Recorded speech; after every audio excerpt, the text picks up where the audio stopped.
Bonjour à toi qui suis Teach. C'est avec beaucoup de joie et d'enthousiasme que j'aimerais t'inviter à un événement inédit. Le tout premier live Teach. Quoi? Un live Teach? Enfin, mais j'en rêve! Je veux pas rater ça! Non! Oh, ça va être historique!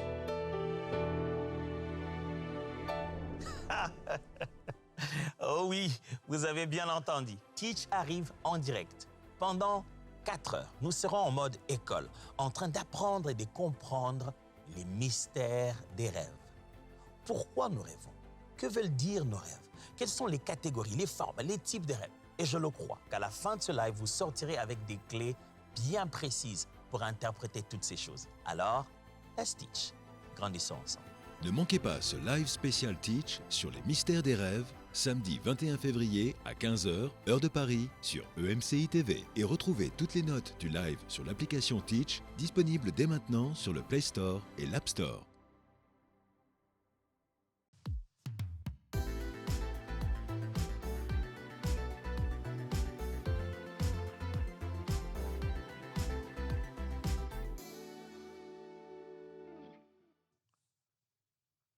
Bienvenue sur Teach, votre rendez-vous de maturité. La parole de Dieu descend de la tête au cœur, du cœur à l'action. Et nos actions quotidiennes prouvent que la parole est vraie et authentique. Depuis le début de cette semaine, nous sommes en train d'apprendre comment bâtir un foyer plutôt, qui est solide, fort. En tant qu'enfant de Dieu, par mot foyer, j'entends pas seulement la famille, vous, vos enfants, votre mari ou votre femme, vos cousins, cousines, ceux qui habitent votre toit. Je parle aussi de toutes sortes de famille, système, que ce soit parents, pasteurs, chefs d'entreprise, toutes sortes de systèmes autour de vous. Mais aujourd'hui, je voudrais qu'on se pose cette question importante. Avez-vous déjà eu l'impression que votre famille fonctionne par hasard et qu'il n'y a pas en réalité des systèmes derrière et que peut-être vous ayez établi un système en disant chaque jour on fera ça, chaque mercredi on fait... Mais ça n'a pas marché. Ça s'est juste écroulé comme ça. Brrr. Il est possible que vous ayez manqué juste la conscience de certaines habitudes essentielles et primordiales. Je veux vous en proposer 3 aujourd'hui. 3 habitudes qui changent tout dans votre famille. Alors, let's Teach. Grandissons ensemble.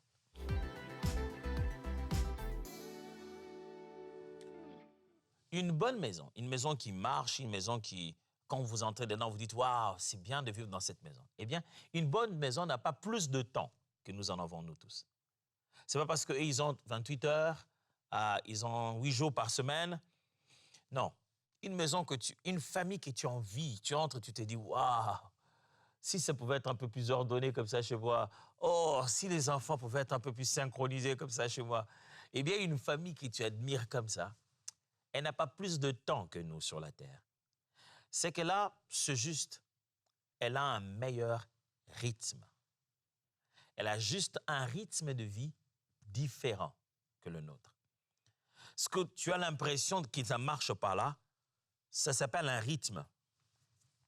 Parce qu'en réalité, les grands changements, même dans la famille, commencent par de petites routines. Juste 1, 2, 3, 4 petites choses qui commencent à changer et qui deviennent de routines. Parce qu'en réalité, ce que vous vivez aujourd'hui dans votre famille, ce sont déjà des routines. Mais ce sont des routines qui ne vous plaisent pas. Et vous posez la question, depuis quand cette routine s'est-elle installée? Bien, c'est comme ça les êtres humains. C'est une réalité sociale. On vit, on est là. On fait des choses qu'on aime. Et il y en a d'autres qu'on tolère. Il y a d'autres qu'on aurait vraiment voulu faire, mais qu'on ne fait pas. Mais il y en a d'autres qu'on se passionne à faire, mais on ne le fait qu'occasionnellement. Les grands changements sont en fait des routines qui s'installent. Les rythmes ne contrôlent pas la vie. Ils stabilisent plutôt.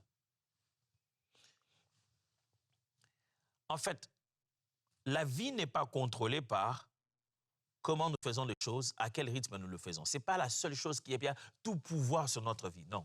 Ce n'est pas combien de fois tu pries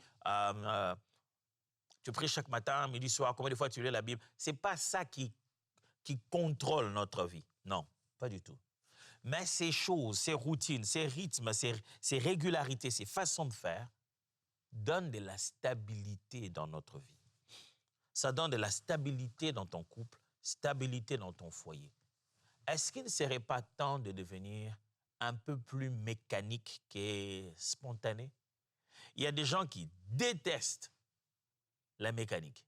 Dès qu'ils se disent « Ah, si on sait que chaque jour à 12 heures on doit le faire, ça ne devient pas mécanique. Si tout le monde sait qu'à 12 heures on doit prier, même les diables savent qu'on va prier à 12 heures, ils vont commencer à nous attaquer. » Non, mon ami, ce n'est pas comme ça qu'il faut réfléchir. Jésus avait un moment précis où il allait tout le temps prier. Et ça ne l'a pas empêché d'être victorieux. Quelquefois, pour que la famille marche comme il se doit, il faut de la mécanique, pas de la spontanéité. Il faut de la mécanique, quelque chose qu'on tourne petit à petit jusqu'à ce qu'elle devienne automatique.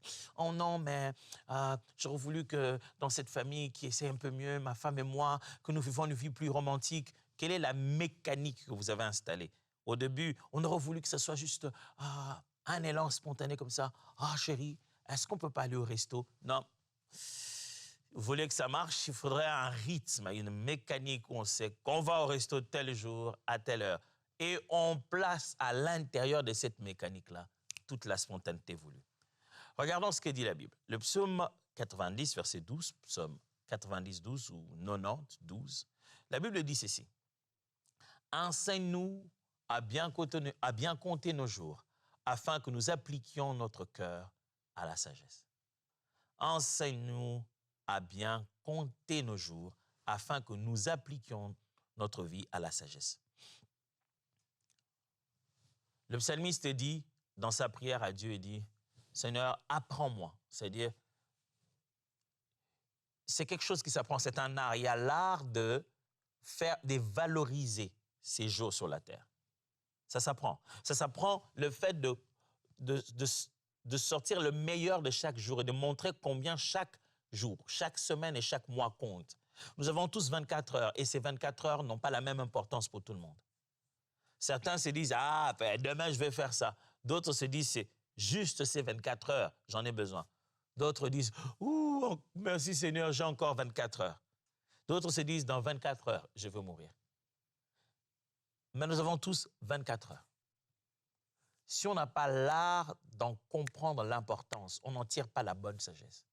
Sachez-le bien que les rythmes familiaux sont une forme de sagesse spirituelle.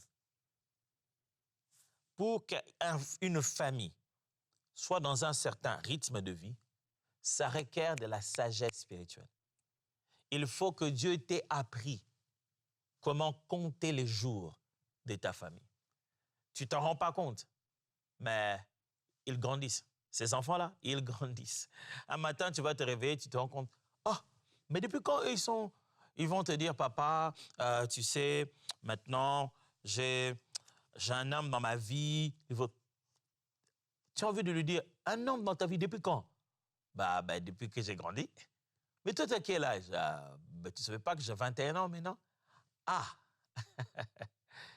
Je prie pour toi, pour que le Seigneur t'aide à compter les jours avec sagesse. C'est une forme de sagesse spirituelle importante que d'apprendre le bon rythme à mettre dans la vie. Quand tu sais rythmer ta vie de famille, tu es sage. Quand tu sais rythmer ta vie de l'Église, rythmer ta vie de l'institution que tu diriges, quand tu sais établir des mécaniques, tu es sage. Le deuxième verset que je partage, c'est Proverbe chapitre 24, verset 3 à 4. Proverbe 24, 3 à 4. La sagesse, elle est bien à revendre ici dans ces textes. C'est par la sagesse qu'une maison s'élève et par l'intelligence qu'elle s'affermit. C'est par la science que les chambres se remplissent de tous les biens précieux et agréables. Vous voyez, une maison s'affermit par la sagesse. Un foyer solide se bâtit donc au travers de la sagesse, quand il y a des rythmes. Il dit c'est par l'intelligence. Écoute, il utilise 3 mots. Bon, c'est dans l'hébraïsme, ces types de parallèles, ces types de parallèles synonymiques ici, il fait que utiliser des synonymes pour pouvoir amplifier la même idée. Il utilise les mots sagesse, intelligence et science. Il utilise ces 3 mots pour dire que ce sont ces mots qui bâtissent une maison. Alors, il montre différentes façons de bâtir. Il dit que ça bâtit, ça élève, le bâtisse, ça affermit Et dit, ça remplit les chambres aussi de matières précieuses ou de biens précieux. Il dit que s'il y a une forme d'intelligence, il y a une forme de sagesse dans la gestion de la famille, s'il y a de l'intentionnalité, quand il utilise le mot science ici, c'est pour dire s'il y a un système prédictible où on sait qu'on fait ceci en vue d'obtenir cela. C'est l'un des fondamentaux de la science, cause-effet. On a quelque chose qu'on fait régulièrement de cette manière et c'est prévisible. On peut même l'anticiper. Si une famille a ce système-là, non seulement elle est stable, mais elle est productive. Un foyer solide s'est bâti donc là où il y a des rythmes bien précis. Voilà un autre texte qu'on peut apprendre, duquel on peut apprendre. C'est Deutéronome. Deutéronome chapitre 6, versets 6 à 7. Il est dit ceci. Et ces commandements, que je te donne aujourd'hui seront dans ton cœur. Tu les inculqueras à tes enfants. Et tu en parleras quand tu seras dans ta maison, quand tu iras en voyage, quand tu te coucheras et quand tu te lèveras. C'est un texte que j'ai beaucoup lu cette semaine. Mais à chaque fois, j'essaie de vous montrer un angle totalement différent et de poser l'utilité de ce passage dans la vie de famille. Ce que Moïse enseigne ici à travers la parole que Dieu a donnée à son peuple nous permet de nous rendre compte que la Bible valorise les habitudes quotidiennes. Pas une spiritualité occasionnelle, mais les habitudes quotidiennes. J'aime utiliser les termes des habitudes sacrées. On le fait comme ça et on le fait parce qu'on a conscience de leur valeur. Nous, les êtres humains, nous nous habituons à des choses auxquelles on ne pensait pas au début qu'on pouvait s'habituer. Une fois qu'on s'y habitue, on oublie même combien c'était complexe de pouvoir s'y habituer. Vous vous souvenez quand on était, moi en particulier, je ne sais pas pour vous, peut-être vous étiez meilleur que ça, mais moi, j'ai grandi avec des garçons et tout. Aller se laver, ce n'était pas la première chose qu'on voulait faire, c'est jouer d'abord. Alors, quand tu entendais dire « Hey, attends, se reviens, c'est l'heure d'aller te laver. » Ah! Qui a inventé ça?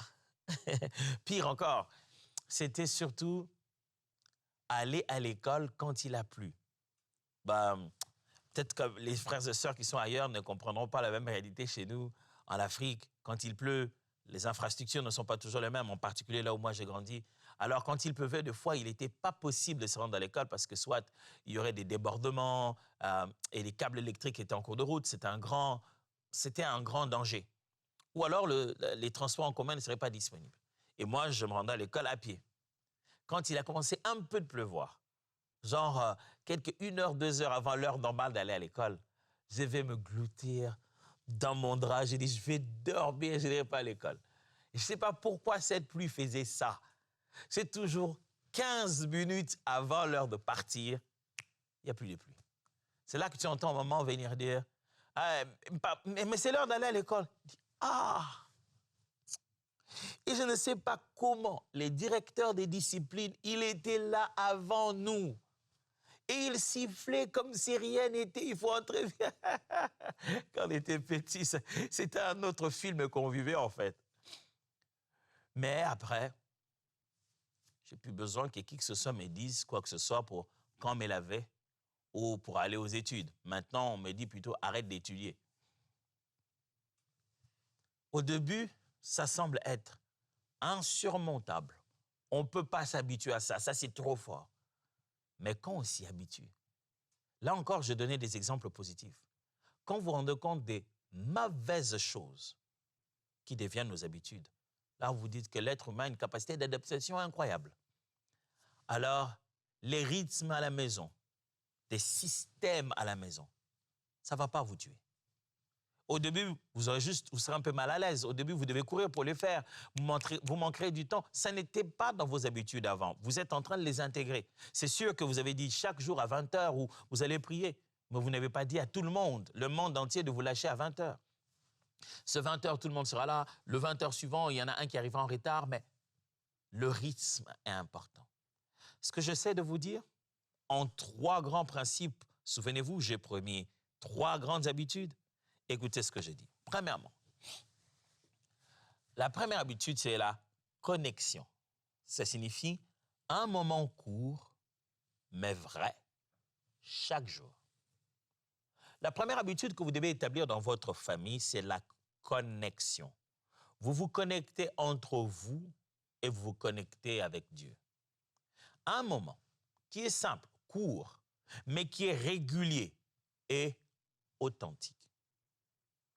Ayez ce moment-là en semaine et ce moment-là chaque jour, pourquoi pas. Mais vous devez connecter.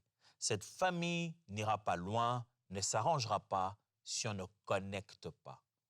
Je ne parle pas juste de se connecter à l'Internet ou appeler, mais je parle de connecter, créer des connexions entre les êtres humains, communiquer de façon directe et véridique. Éliminez les lignes indirectes, allez directement. Soyez le plus authentique et le plus vrai entre vous et avec Dieu. Ne faites pas de vos temps de prière des temps des religions où vous faites juste vos bonnes habitudes chrétiennes. Non, connectez. Parlez authentiquement à Dieu. Tu n'as pas besoin, ma femme et moi, nous avons appris ça et c'est ce que nous faisons souvent avec nos enfants. Quand nous prions avec eux, nous ne prions pas comme si nous prions avec des petits. Et ça, c'est depuis les bas âges. Et souvent, je vois comment ma femme prie avec eux. Quand elle dirige la prière, elle dirige sa petite église. Je vois les enfants faire les 100 pas en train de prier. Elle leur donne des sujets de prière comme si elle était à l'intercession. Voilà, maintenant, nous allons prier pour que papa ou pour que maman... Et c'est simple, c'est pas lourd, mais c'est vrai, authentique. Et c'est direct. Ils apprennent que prier, c'est être soi-même.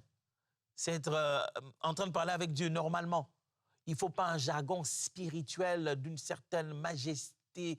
Non, je parle à Dieu qui est mon papa avec toute simplicité. Connexion. En fait, j'ai une question pour vous. À quel point les gens dans votre foyer sont-ils connectés? Vos enfants sont-ils connectés? Vous, êtes-vous connectés entre vous en tant que couple? Vos collaborateurs sont-ils connectés? Vous, êtes-vous connectés avec eux? Une habitude fondamentale qui transforme tout foyer, c'est la connexion sincère des cœurs entre vous et avec Dieu. Pour ça, ça vous demande juste des temps courts, mais authentiques. Et faites de ça un rythme régulier. Et c'est chaque soir, quand vous revenez avant de dormir, que tu poses la question à tout le monde, comment s'est passée la journée? Chacun fait un peu un commentaire, sincèrement. Et on lève une option sur ce qu'on va faire. Ah, OK, nous tous, on va aider pour qu'un tel fasse ceci. C'est ça, le leadership. C'est ça, conduire les gens. C'est ça, transformer votre foyer. Et ça ne te demande pas quelque chose de grand. Si tu te rends compte que c'est à 20h que je le fais et je suis encore en route, appelle. Il dit, est-ce que tu peux me passer les enfants? Comment tu as passé ton école? Pendant que tu es encore en route, tu peux déjà avoir démarré ça. Au lieu de venir et te dire, je suis arrivé, il dormait déjà. Aujourd'hui, les nouvelles technologies nous aident énormément. Tu peux garder la connexion pendant que tu es encore dans les embouteillages. Dis, j'ai manqué son cours de danse, elle voulait me montrer sa danse. Je suis encore dans le bus, je suis encore en train de venir, mais tu appelles, tu mets des écouteurs, tu regardes. Montre-moi une vidéo de toi en train de danser. C'est beau, c'est bien. Garde la connexion régulièrement et de façon authentique. Ça va bouleverser ta famille. Deuxième habitude, ordre simple. Des bases stables qui enlèvent les stress. Aucune famille ne peut être stable sans un rythme bien défini d'ordre. L'ordre en tant qu'une façon suivie de placer les étapes et les processus dans l'organisation. L'ordre aussi en tant qu'une impulsion d'une direction. Je vais dire quoi? Je parle d'ordre simple en tant qu'ordonner simplement. Je parle aussi d'ordre simple en tant que donner des ordres qui sont clairs et simples. Une famille ne peut pas évoluer s'il n'y a pas un centre d'impulsion de direction. Quelqu'un doit avoir établi les systèmes auxquels nous obéissons tous. Quelqu'un doit avoir dit pourquoi nous le faisons et comment nous le faisons. Il faut que les ordres soient simples et clairs. Ça ne doit pas être complexe. On ne doit pas savoir qui qui fait le ménage, quel jour, ça ne doit pas devenir compliqué, ça doit être juste simple. Mais aussi l'ordre dans l'idée de processus d'organisation des choses. Ça doit être simple aussi. Ne compliquez pas les choses. Plus simples sont les ordres, moins il y a des stress. Simplifiez-vous la vie. Ne demandez pas à un enfant de 5 ans de vivre une vie d'un adulte de 21 ans. Vous dites non, toutes tes baskets, tu dois les placer au 2e niveau et tes chaussettes, tu dois les placer. Établis-lui le principe d'ordre. Il va commencer petit à petit à se ranger et en comprendre l'importance. N'aimez pas des ordres lourds. Une famille ne peut pas évoluer sans ordre et ne devient pas l'ordre. Établis l'ordre. C'est une bonne nuance, ça. Ça signifie qu'il ne faut pas que l'ordre commence quand on te voit. Maman est là. Mettons un peu d'ordre. Maman est là. Non. L'ordre doit devenir une chose dont on est conscient que ça fait partie de notre système de vie. C'est à cause de l'ordre que nous vivons et nous survivons ici. Les gens doivent aimer l'ordre et l'organisation. Tu dois être capable de donner un ordre et de t'en détacher. Ça fonctionne. La parole que tu as dit fonctionne sans ta présence. Ne sois pas le seul moyen de coercition de tes impulsions. Ce n'est pas que quand on te voit, alors on se dit, oh, on risque d'être puni. Non, ce n'est pas suffisant. Ne sème pas la terreur, mais une inspiration pour que les gens fassent ce que tu leur demandes. Qu'ils n'obéissent pas qu'à tes ordres, mais qu'ils aient trouvé l'intérêt de ces ordres-là. J'en parle dans la famille, dans l'entreprise, dans l'église. Les gens doivent obéir aux ordres. Tu es le gardien en charge de rappeler le bien fondé des ordres. On n'obéit pas aux ordres pour te plaire. On obéit aux ordres parce que ça maintient le bon rythme de la famille. Tiens, j'ai une question. Quel est l'ordre que tu as donné? Parce qu'on est un peu confus. Un jour, on fait une chose, tu parles comme ça. Un jour, on en fait une autre, tu parles comme ça. Un jour, tu nous dis de faire des choses que toi-même, tu n'as pas fait. Et si je te posais cette question, pasteur, parent, chef d'entreprise, est-ce qu'ils désobéissent ou bien c'est l'ordre qui est confus? Avez-vous déjà eu le sentiment d'avoir désobéi à un ordre qui n'a pas existé? On vous grondait pour rien? Mais pourquoi il se fâche? J'ai jamais compris qu'il voulait ça. Des fois, c'est comme ça que nous répondent nos enfants. Ils ne comprennent pas. Pourquoi maman est montée au créneau comme ça, là, qu'est-ce qui se passe? Maman, qu'est-ce qu'il y a? Tu me dis aussi qu'est-ce qu'il y a? Toute fagelle. Tu veux me dire que tu n'avais pas compris que j'avais dit? Oui, mais s'il te dit qu'il n'avait pas compris, ça veut pas dire qu'il a menti. En tant que leader, la communication est ton outil de base. Tu ne peux pas conduire les gens si tu ne sais pas communiquer clairement avec eux. Ne te gêne pas de dire, de redire, de demander qu'on te dise, de faire une présentation. Vous rirez si vous venez chez moi. Je fais des fois des petites présentations à mes enfants. Un petit PowerPoint. Voilà les amis. Voilà ce qu'ils disent. Oui. Et ça donnait comme résultat que quand ils veulent me faire une demande, ils font sur un petit PowerPoint. Papa, voici les projets de mon anniversaire. J'ai ça. Voici ce que je propose. Regarde les budgets que j'ai prévus. Je ne demande pas à toutes les familles de devenir comme ça. Mais je pense qu'à partir du moment où vous établissez clairement une communication dans laquelle les ordres y coulent, ce rythme-là va s'intégrer dans la maison. Quel est l'ordre qu'il y a chez vous? L'ordre précise l'endroit où chaque élément est censé être. L'ordre est la référence dans laquelle on doit chaque fois ramener la maison et tout le foyer. L'ordre c'est la règle. C'est pourquoi on appelle ça vraiment comme ça, la règle. C'est-à-dire, on se réveille le matin, la règle, c'est que les chaussettes de tout le monde doivent être dans sa chambre. La règle, c'est, je vais appeler ça, c'est l'aimant qui attire la famille à sa normalité. C'est-à-dire, quel que soit ce qu'on aura fait, comment on a dormi, comment on a commencé la journée, on connaît que tout doit être attiré pour ressembler à la norme qui a été placée. Chacun doit être capable de regarder la maison et de dire « Ouh, c'est en désordre ». On doit regarder nos relations et se dire « Ouh, c'est en désordre ». Il faut pour ça qu'il y ait eu de l'ordre prédéfini. Troisième chose, j'ai parlé de connexion, j'ai parlé d'ordre simple et je parle de réparation. La réparation, c'est le moyen rapide de résoudre des problèmes dans la maison. Il faut régler vite et pardonner vrai.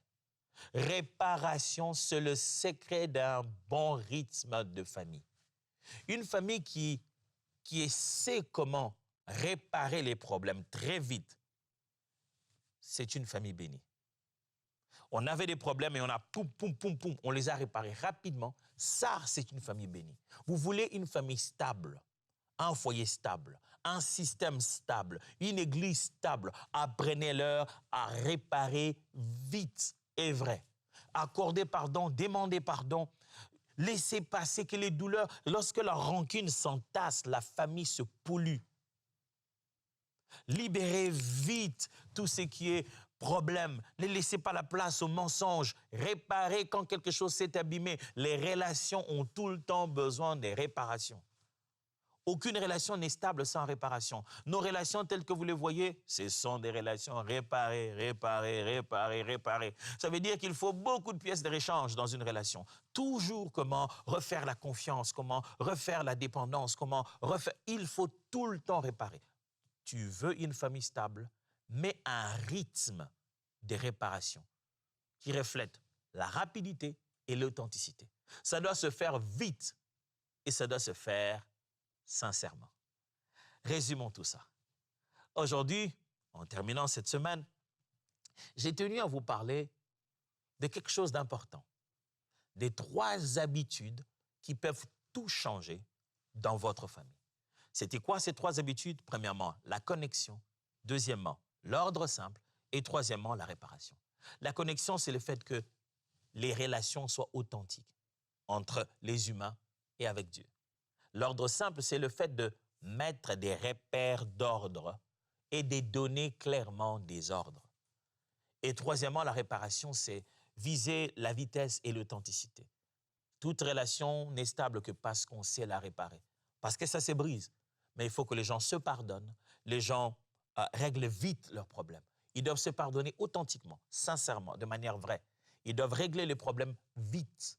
Parce que si on entasse trop la rancune, on finit par pourrir le système familial. J'ai un défi pour toi en cette fin de semaine. Quels sont les 3 rythmes que tu vas installer cette semaine? 10 minutes de connexion, une racine, une stabilité d'ordre et une règle précise pour la réparation. Quels sont ces 3 rythmes que tu vas faire? Comment tu vas les installer? Comment tu fais? Comment tu vas faire pour que tu aies au moins 10 minutes de connexion? Quelque chose qui permette à la famille de se connecter avec Dieu et entre eux.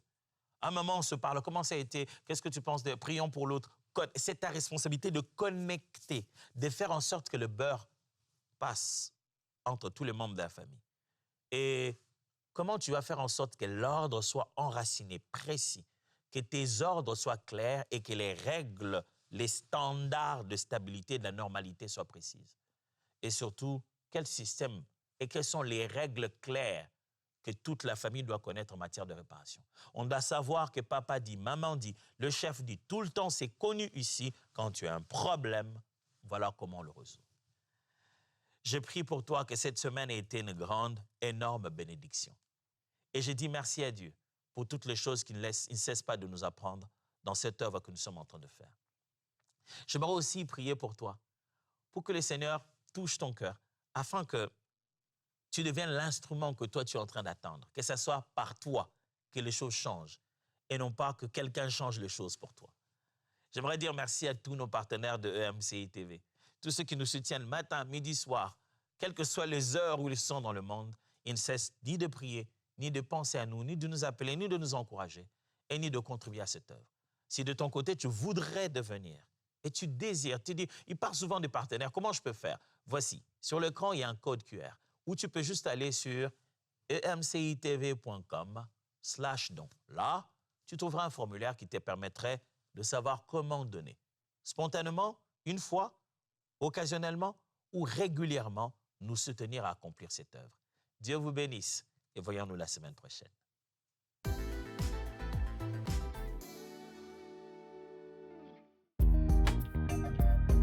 Merci à tous nos précieux partenaires grâce auxquels cette émission a pu être réalisée.